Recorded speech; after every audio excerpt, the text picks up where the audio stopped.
The question, they combine the prayer, Maghrib and Isha, because it's too cold. It's only 4 degrees. For them, it's too cold. Where is this? It was in Washington, D.C. The brothers asking, the question is coming from Washington, D.C. They said he says they combine the prayer, Maghrib and Isha, because it's very cold. And very cold is actually, they say it's 4 degrees.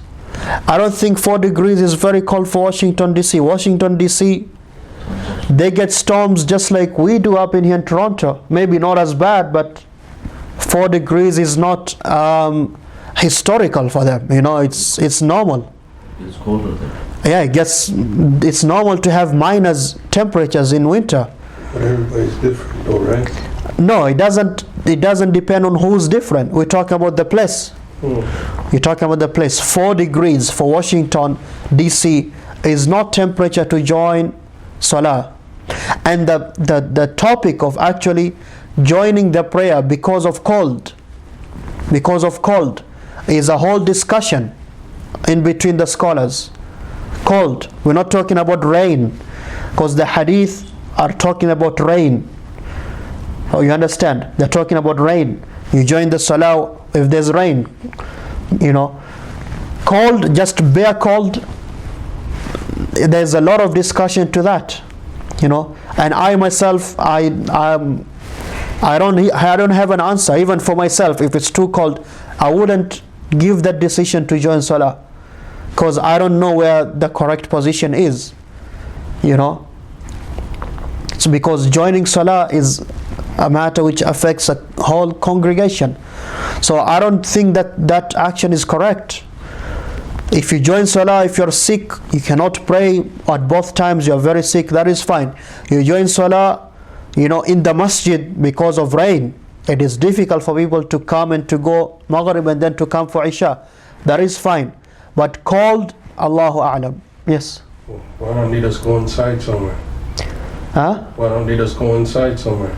What do you mean inside? Because why they saying it's too cold, they can go inside anywhere, right? No. They saying it's cold so that they pray Maghrib and Isha, so they don't have to come back for Isha. That is what they're asking for. Just like if it's raining. Allahu A'lam. If it was me, I wouldn't do that. If it was me, and that has happened here in Toronto, even I remember last winter, this question came a few times, because we had some days which were like minus 20 or something. And we had this discussion with other people who have knowledge, and I couldn't say that. That is my answer. Allahu A'lam, Allah knows best. Maybe someone else who has more knowledge will give you another answer. Does the snowstorm, like the blizzard, fall into the category of rain? Does the snowstorm or blizzard fall into the same ruling as rain? Yes.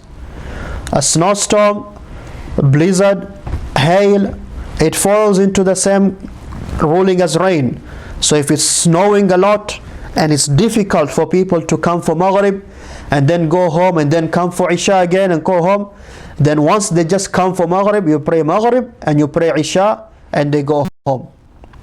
So they just pray Maghrib and Isha at the masjid, whether it is rain, which makes it difficult to come and go, or it is snow. But if you're praying at home, you don't join at home. This ruling is a concession. This religion is easy. Allah made it easy so that you don't have to come in difficult, go back in difficult, come back for Isha in difficult, go back. No. Allah said just come for Maghrib, you join and you go. And you pray your Maghrib and Isha. But if you never came for Maghrib the first place, you pray your Maghrib at home, you don't say, oh, it's raining a lot outside, so I'm going to join Maghrib and Isha at home. No. You pray Maghrib on time and you pray Isha on time. And the sunnah when that happens, when there's a lot of rain or snow, when the muazzin calls the adhan, he's supposed to say, Sallu fi rihabikum. Pray wherever you are. Pray in your place of residence. Pray in your place of residence. You have an excuse today not to come to congregation or jama'ah. Naam. So